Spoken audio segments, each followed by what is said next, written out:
Hello, everyone, and welcome back to the 12th Horseshoe Podcast here on Surge Sports TV. I am Jack Rizzo, joined alongside by my co-host Elijah Weintraub, and joining us today we have a very special guest. Please help me in welcoming NFL insider for ESPN, Dan Graziano. Dan, it's an honor to have you here. How are you doing today? Oh, it's my pleasure, Jack. I'm doing great. How are you? Very good, very good. Eli, how are you today? I'm doing good, and I'm super excited. And I thank you. We thank you for coming on the show. My pleasure. Yeah, I'm sure it's been a very hectic offseason. There's been a lot going on in the NFL, and obviously now in training camp, and that's the first thing I'm going to ask you about. So I saw on your Instagram you've traveled around the country for training camp. I saw you were at Seahawks camp, Chargers camp, Broncos camp, I believe at one point. But I just want to know, like, what is it like traveling around these different locations for camp, and how different is the atmosphere compared to like a regular season game? Significantly different and in all good ways. I think the training camp trip is one of my favorite things I do all year.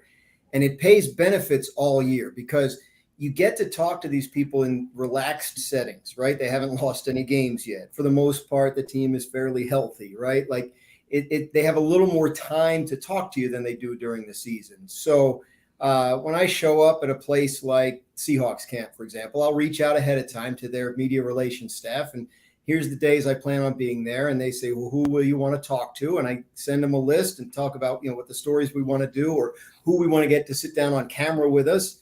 And then, some teams are better than others at helping make that happen. But it's usually, I try to do 2 days if I can in a camp. There was some where I couldn't.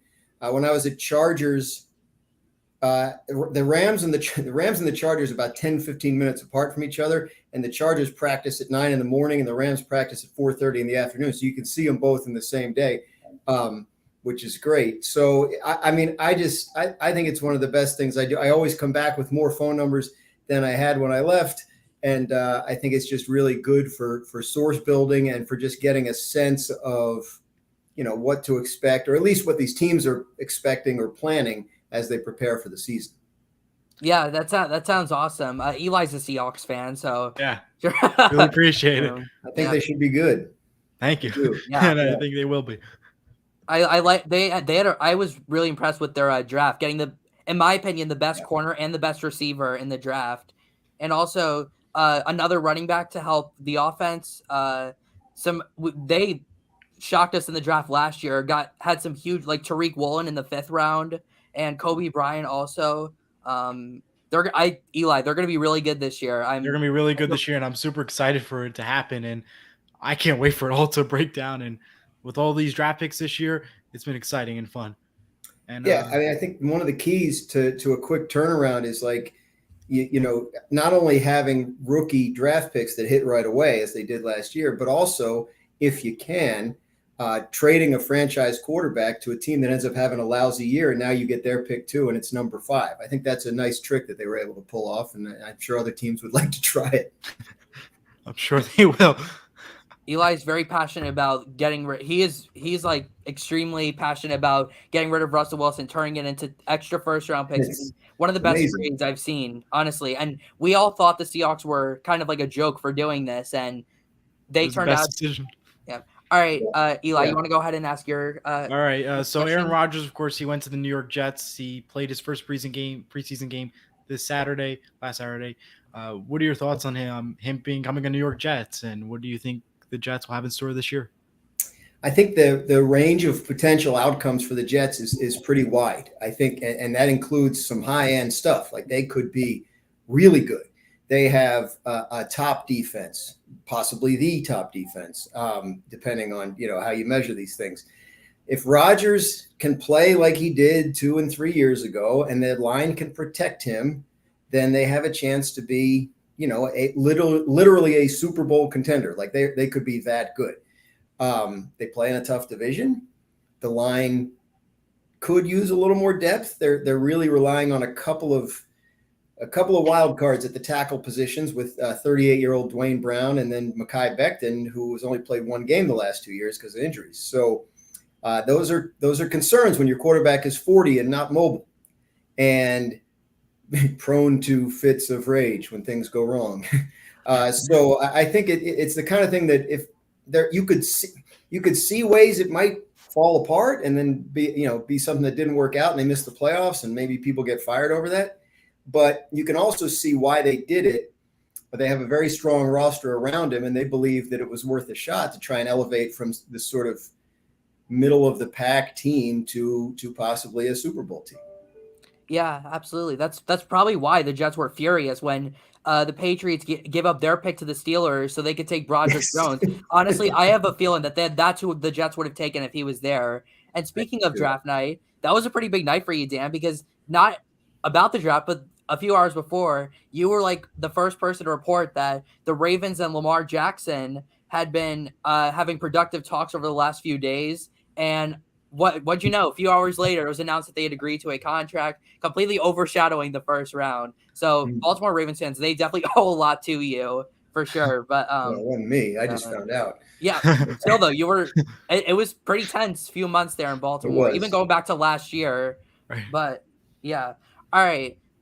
So I talked about training camp atmospheres. I want to get into regular season though, because again, I saw you were pretty much in a different stadium every week last year, whether it was sunny Tampa Bay, rainy MetLife, snowy Buffalo, or icy Green Bay to see the Lions knock the Packers out. What is it like just traveling around the country and going to a different stadium every week? And because there's different circumstances for every game, really.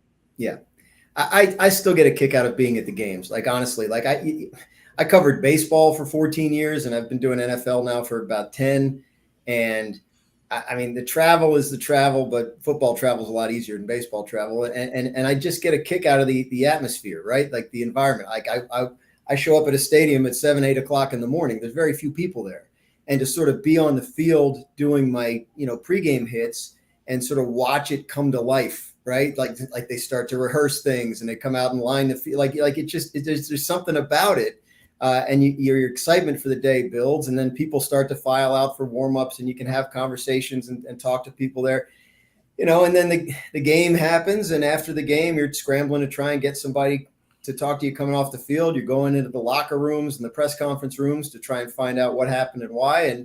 And I just think it's one of the best parts of the job. Like we spend all this time in the off season and during the week, like making calls and texts and reporting on what's going to happen and all that kind of stuff. And I always say, like, I don't think enough of us remind ourselves that like everything we're reporting on is the effort of a team to win a game. And so like, here we are at the game, like this is the culmination of all the stuff we've been working on for months in some cases. So I don't know, maybe there'll come a time when I'm kind of like, I'd rather be closer to home. I don't want to travel as much, but game day still kind of gets me fired up. And the NFL is, you guys know, I mean, they make an event of it. Like Sunday is a massive day. Like it's right. Built up, and there's the excitement. So it's just like when baseball, it was a very different feeling. And I still did enjoy going to baseball games, but the everyday, the routine, as opposed to in the NFL where every single game feels like a major production. It's I don't know, it's fun. I totally agree.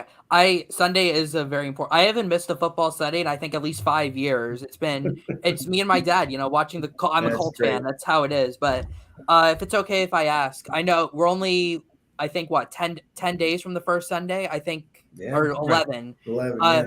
Do you know where you're heading week 1 if you're going to a game? Yes, not far. I'll be in at MetLife Stadium for the Cowboys-Giants game that Sunday night. So pretty exciting opener for me, and I don't have to get on a plane. Awesome. That sounds fun. You won't be there for the Jets, I'm guessing? What's that? You won't be there for the Jets or just? Well, Monday Night Football is, that's we put that on, right? So our production crew and our studio crew and everybody will be there. I mean, I guess like if I wanted to go, I could get a credential and kind of tag along, but I think it's going to be, a mob scene first of all, and right. I have get up the next day, which requires me to wake up at 4 a.m. and be at a show meeting at 6 a.m. And I feel like if I go to a Monday Night Football game and I don't get back till 1, might not be at my best when the camera lights go on. Right. Yeah, for sure. All right, Eli, go ahead. You can ask. So you were a reporter for the New York Giants, for a writer rather for the team back then. Could you explain to us what you did with them and what are your thoughts coming up this year for this New York Giants team? So I went to ESPN in 2011. The job was NFC East blogger. They used to have a blogger for each of the 8 divisions, and you could write about any of the 4 teams, all the 4 teams, whatever. And it was a cool job because you were kind of like the job was kind of like to direct the conversation about the division, right? And kind of, you hear from fans what's important to them. You report on that. But after doing that for 2 years, they made a change and they switched to the 32 team model where they hired a reporter for every team. And what they did with me was they put me on the Giants, which was nice of them. It was the team that was closest to my house. I lived in Ridgewood, New Jersey at the time, so it was a little 20-minute commute. So for 3 years, I covered them, and it was, the NFL Nation reporter job has kind of changed a lot over the years. It was the start of the project. They weren't sure what they wanted it to be. Different people are in charge of it now. So there were years where, I was writing 7 or 8 pieces a day and populating the site. And there were years where there's no, we want you to work on features more. But fundamentally, around the team as one of the reporters covering the team, every day, along with, the New York Times, the Daily News, the Post, Newsday, all those regular, that are always around the team. So those were lousy years for the Giants. They were the last 3 years of Tom Coughlin. And I think their records were 7-9, 6-10, 6-10. And not only that, but they weren't even an interesting 6-10. They would start 0-6, and so it's over, right? By Halloween, and you're covering games that don't mean anything. So that was a tough stretch. But there were a lot of interesting stories to work on. I mean, when they decided to move on from Coughlin, obviously that was big news. While I was there, one 4th of July, we got word that Jason Pierre-Paul had a firework go off in his hand, and that was an interesting story to cover. And his comeback, which was tremendous, and he ended up playing a lot longer and for Tampa Bay winning another Super Bowl. So, to me, those 3 years covering the Giants, the downer about it was I'm in December, right, and I'm watching all these exciting, meaningful games on TV, and the one I'm at means nothing.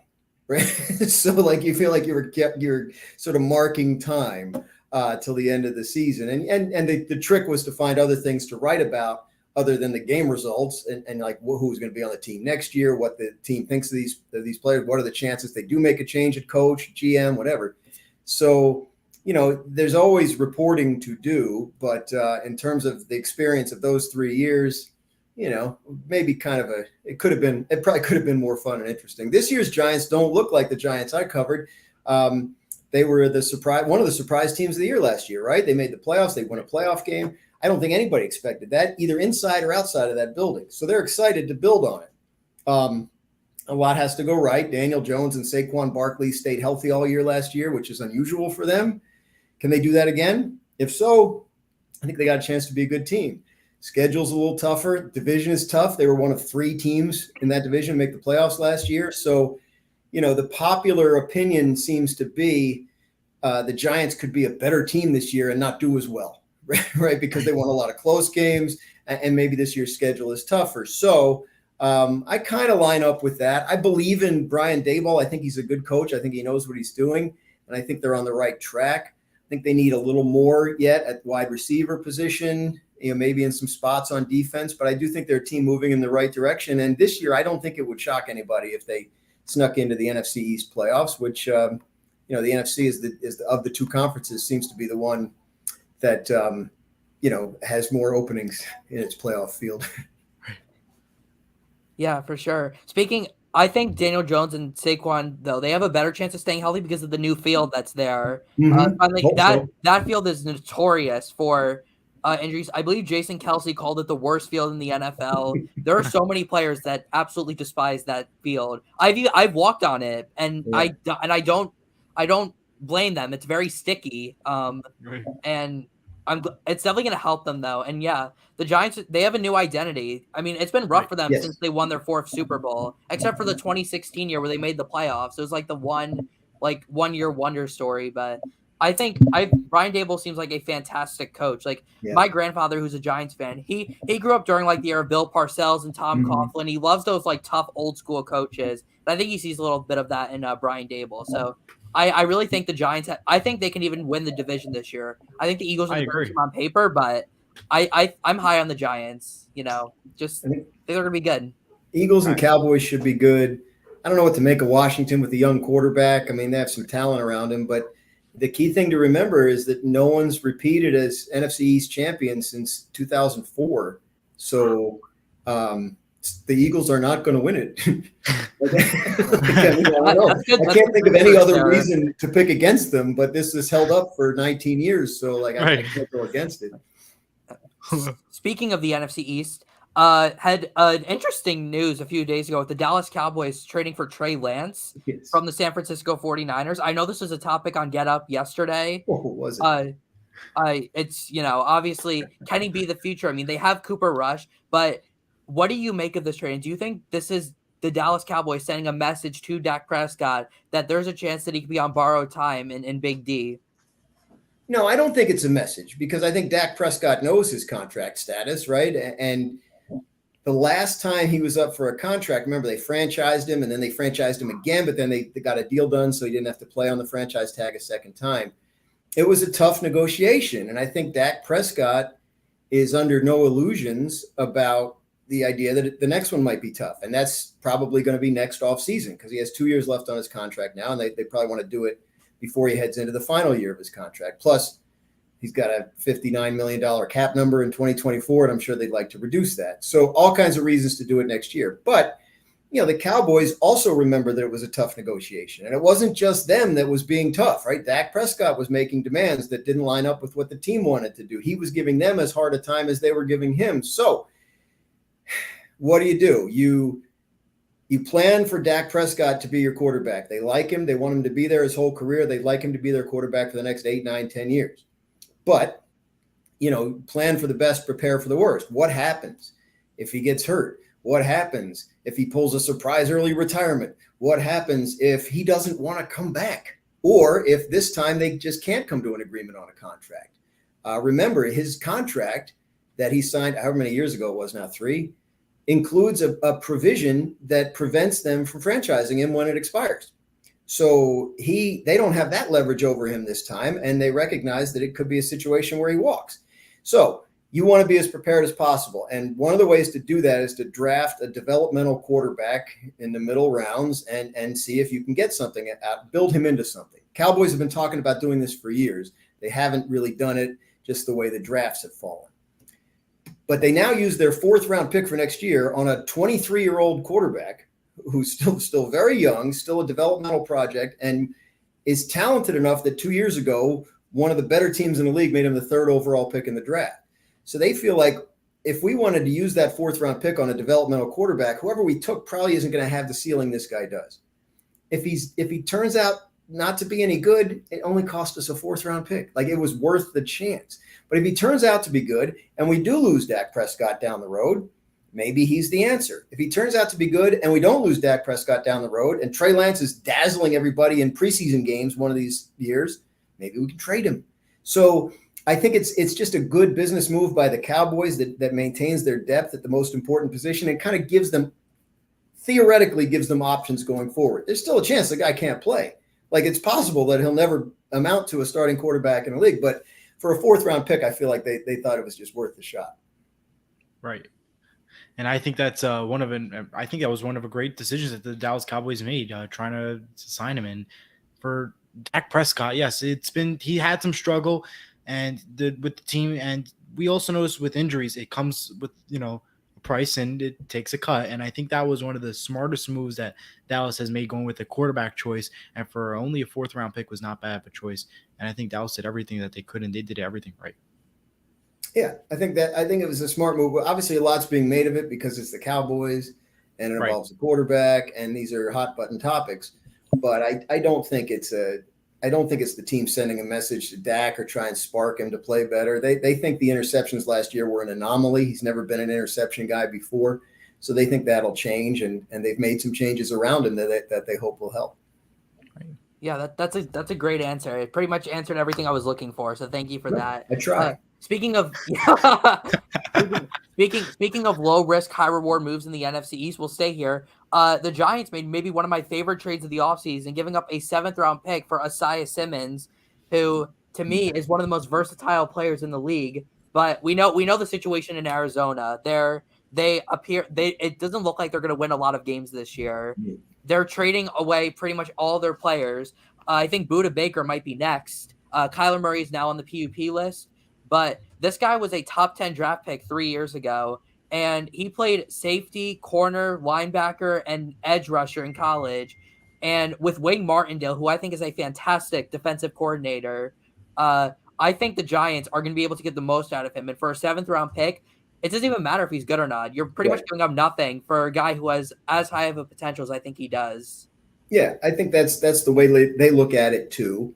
A no-risk move. And, he's a guy that I remember he was a tricky draft evaluation. There were teams you talked to that thought he was a safety. There were teams you talked to that thought he was a linebacker. There were teams you talked to that weren't sure about him because they didn't know what position he's going to play. There were teams that thought, hey, we can get him in here and we can use him real creatively and move him all over the field.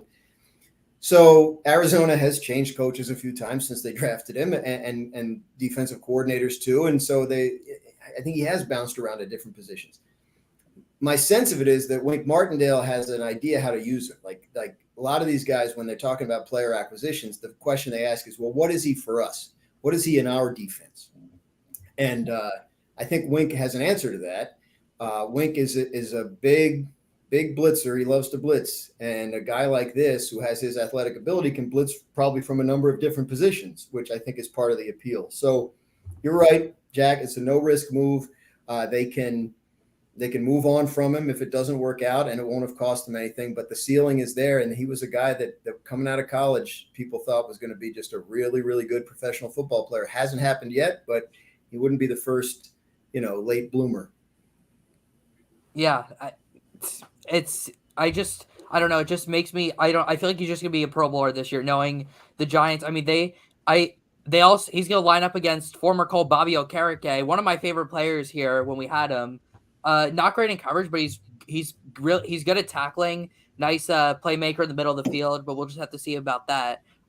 Eli, you want to go ahead and so with all the trades going on and all the changes going on for the NFL and all these teams, we're at the roster cuts moment of this season. What are your thoughts on it so far, and which team has stood out to you so far when it comes to these cuts?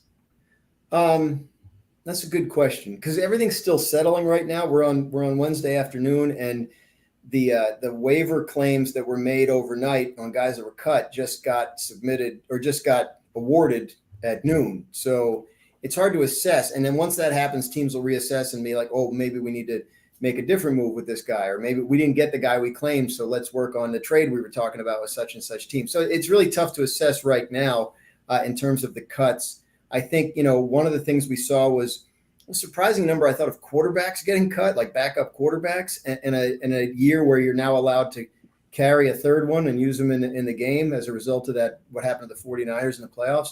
So interesting that teams are shuffling that position around. The big news, obviously, was the Jonathan Taylor thing, and that's what we were all sort of focused on yesterday, and ultimately ends up staying put. So what happens in that situation? I'm trying to think to answer your question, a team that stood out. I'm not sure. That's the kind of thing that it requires sort of a little bit of time to review. Right. An example, like last year, the Jets had the most players claimed by other teams that they cut on cutdown day. So that kind of said to us, like, maybe the Jets might have a pretty good roster. And it turned out that they did, right? They just didn't have a quarterback. Right. So, I think it's give me a day or two and I'll have a little better answer for you on that. All right. I can say one thing, though. I was extremely surprised to see the Patriots waive both of their backup quarterbacks, Bailey Zappi and Malik Cunningham. Right. Mac Jones is their only quarterback on the roster right now. So that must – But they re-signed – Zappi cleared waivers and they re-signed him to the practice squad. So teams do that too, right? They're willing to risk losing him because, but they still do kind of want him back. And so if they thought he'd clear waivers and they were right, so now he's back on the practice squad and they can just elevate him on game day if they need a backup quarterback. Yeah, that's a good point. When everybody has a backup quarterback active on game day. By week one, though, they're going to have another quarterback on the roster. So it doesn't. I mean, we Probably. obviously know why there's 3 quarterbacks now because of what happened with the 49ers last year. They literally ran out of quarterbacks. But They did. all right. The NFC Championship game of all times. As a Colts fan, it's time to get to the Jonathan Taylor situation. This has been going on for a month. I follow a lot of Colts insiders here, like strictly covering the Colts. Mm-hmm. There's a lot of different perceptions about what's going on. I agree with, I'm not saying it's you, but like other national media reporters, they are saying that this is Jim Irsay's fault for this whole Jonathan Taylor situation. I understand that he put out a tweet when he wasn't supposed to, but at the same time, Jonathan Taylor said earlier this offseason that he was going to play out this year no matter what, and then he switches agents, and now he's demanding a contract and a trade, and obviously we know that he did not get traded. And one of your colleagues, Stephen Holder of ESPN, just published an article today saying we knew the Dolphins were involved, but apparently the Green Bay Packers were also involved potentially for Jonathan Taylor. But also from what I read, a trade wasn't even close. Nobody even offered a second-round pick to the Colts. Apparently, the Colts had asked for Jalen Waddle from Miami, so obviously that's not going to happen. We know that. So what do you think why do you think Jonathan Taylor did not get traded? Do you think the Colts even really wanted to trade him? And do you think there's a chance he could get traded maybe at the deadline? We know he's not going to play the first 4 games, but in my opinion, I still think Jonathan Taylor never plays for the Colts again. But what is your opinion, Dan Graziano? I think you're probably right. And he still could get traded.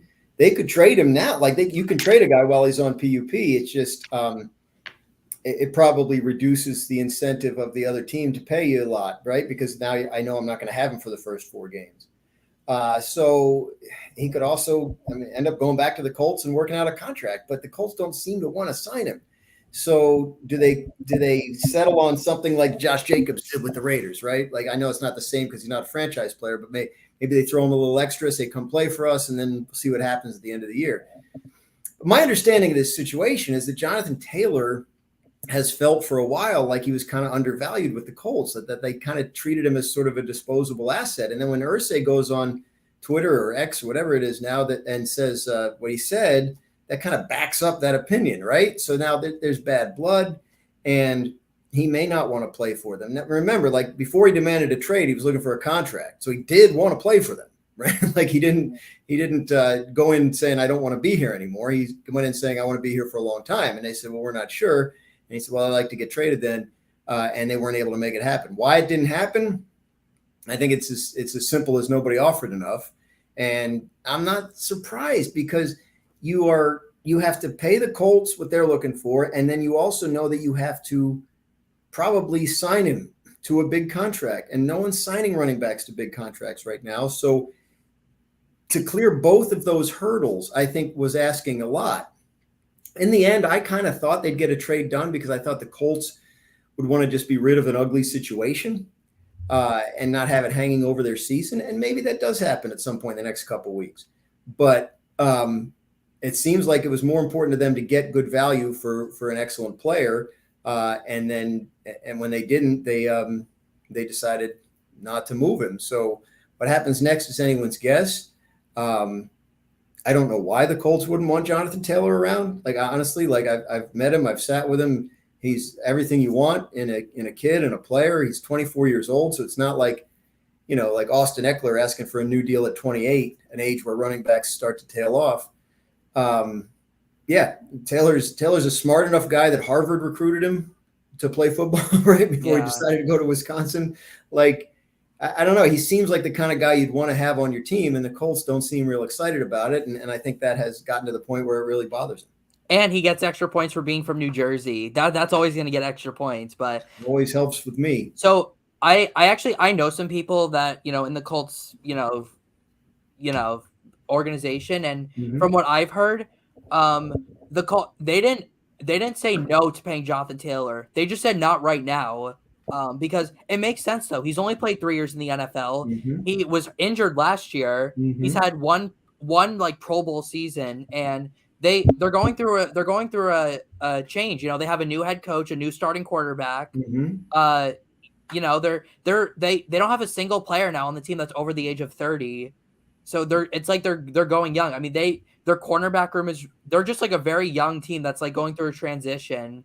And the Colts also did not pay Michael Pittman for the same reason, I believe, because they just want to evaluate and they want to see what they have out of these guys. So from my understanding, I'm not going to discredit you, but I think that the Colts, they are interested in paying Taylor, just not right now. They want to see how the season plays out before giving Taylor a contract. But I honestly totally understand, though, why Taylor is wanting a contract, considering that, running backs, they're probably the most replaceable position in football, and he wants to get the bag, before he gets injured again or something happens. But at the same time, the third hurdle of a trade is the injury. This ankle procedure that he had in January is supposed to take only 2 to 4 weeks to recover, and 8 months later, Jonathan Taylor is still not in any football activities. But yeah, it's just a complicated situation, and it's unfortunate that we're not going to have him, but it is. I don't know. Especially trying to break in a rookie quarterback, right? Like that, it would be so helpful to have a player like that. And I think,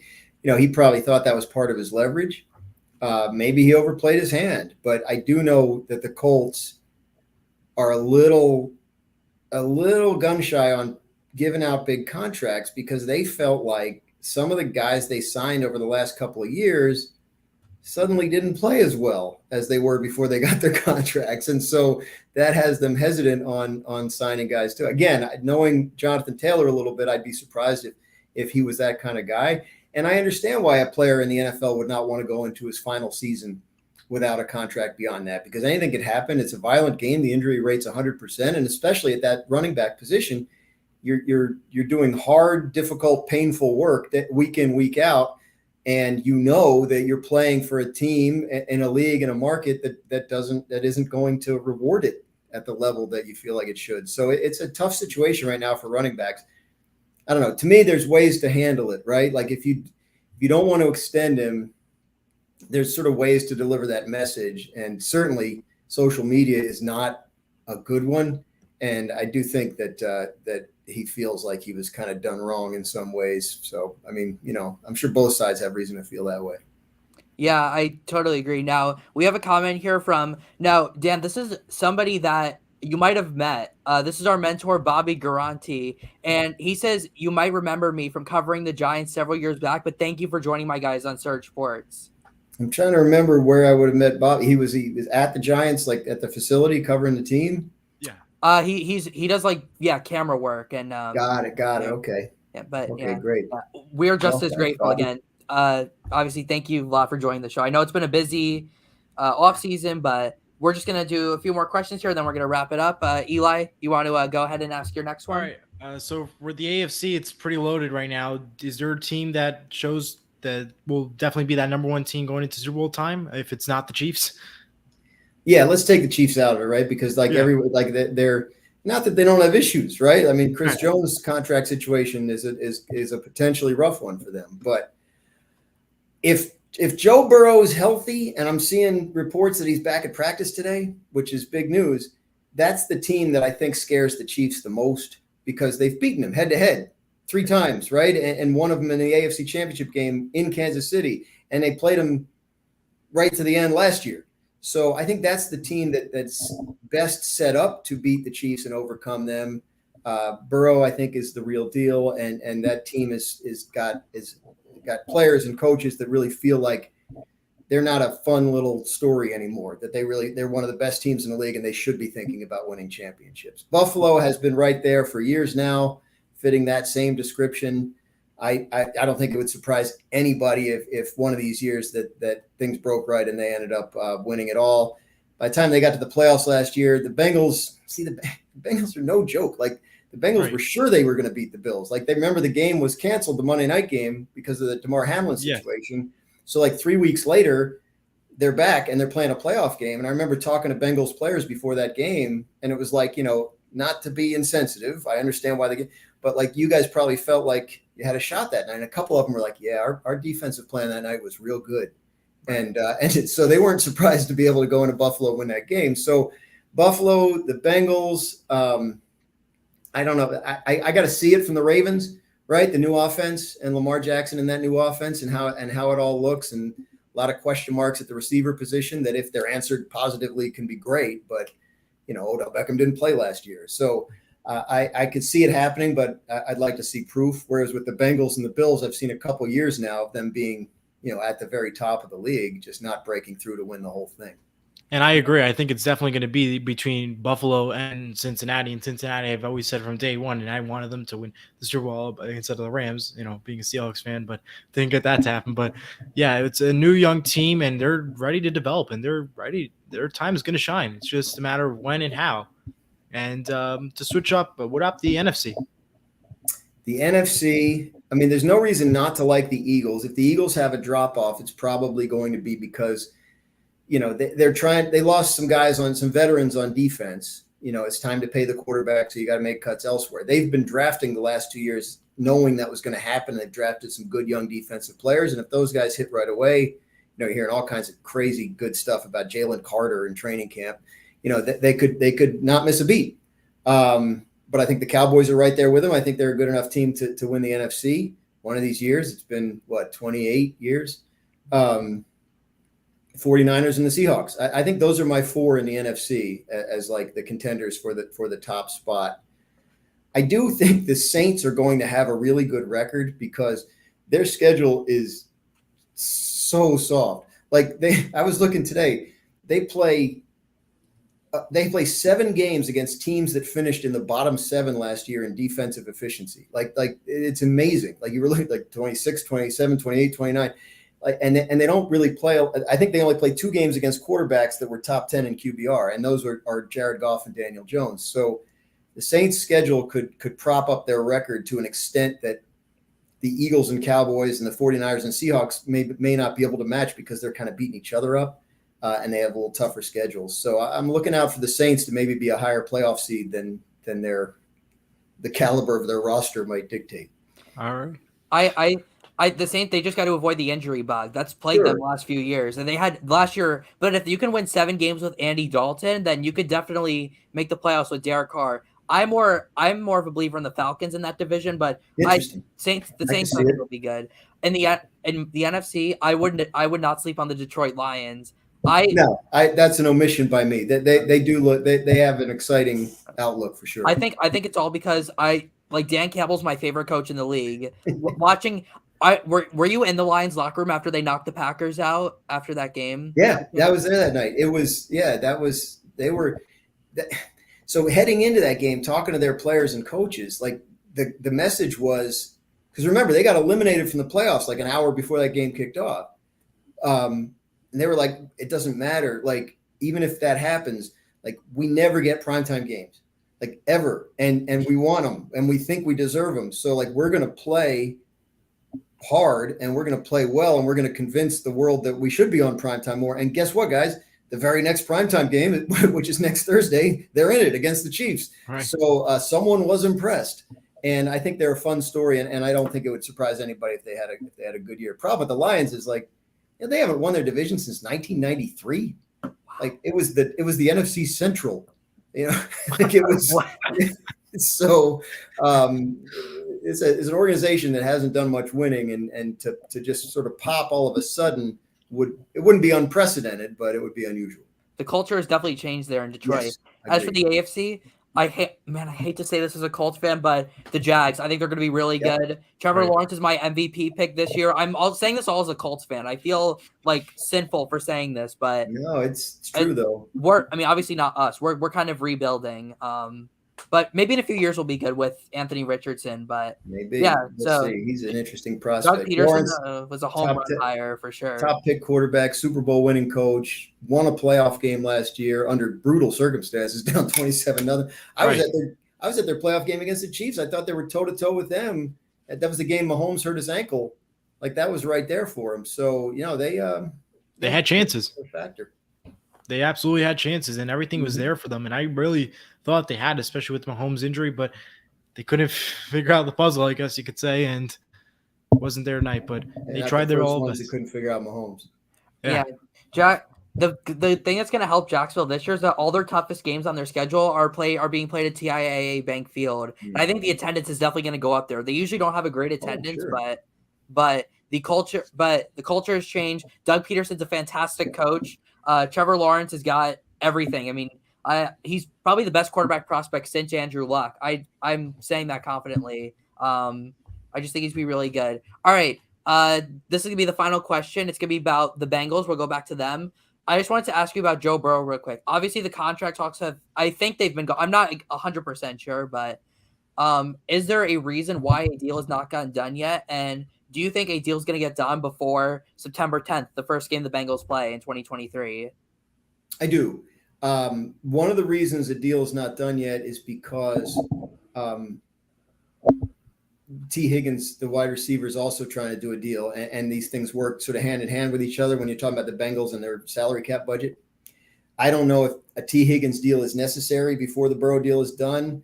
I would not be surprised if there were a couple of different frameworks worked out for the Burrow deal, and it was like, we're going to use one of these depending on how the Higgins deal shakes out, because of the salary cap and the way it's structured.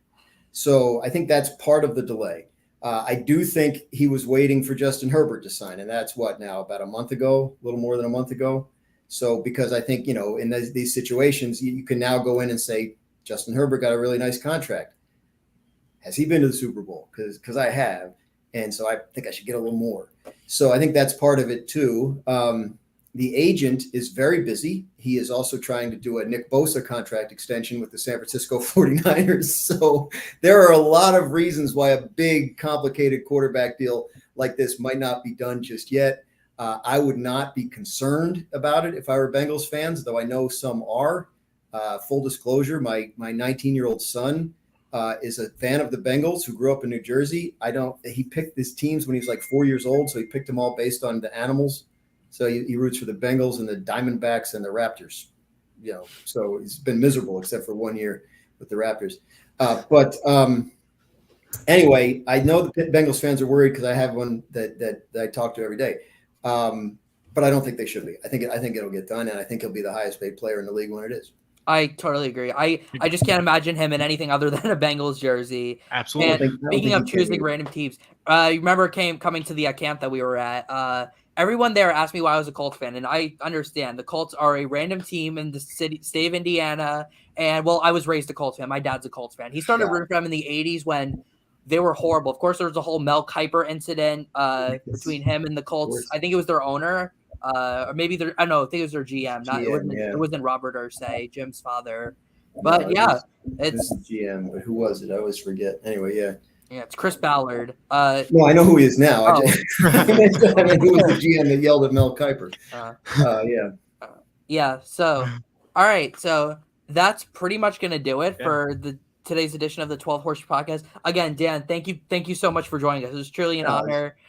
We're all so pumped for the season to begin. Absolutely. Can't wait to see again who is good and who isn't. There's plenty of surprises filled in the NFL season, and this first Sunday of Week 1 is probably my favorite day of the entire year. Even though the Colts haven't won a Week 1 game since 2013, but it's always fun though to watch everything. I am pumped for that Chiefs-Lions game on next Thursday. That game's gonna be phenomenal. But Dan Graziano, thank you so much again for joining us. It was truly an honor. And thank you to everyone for watching us.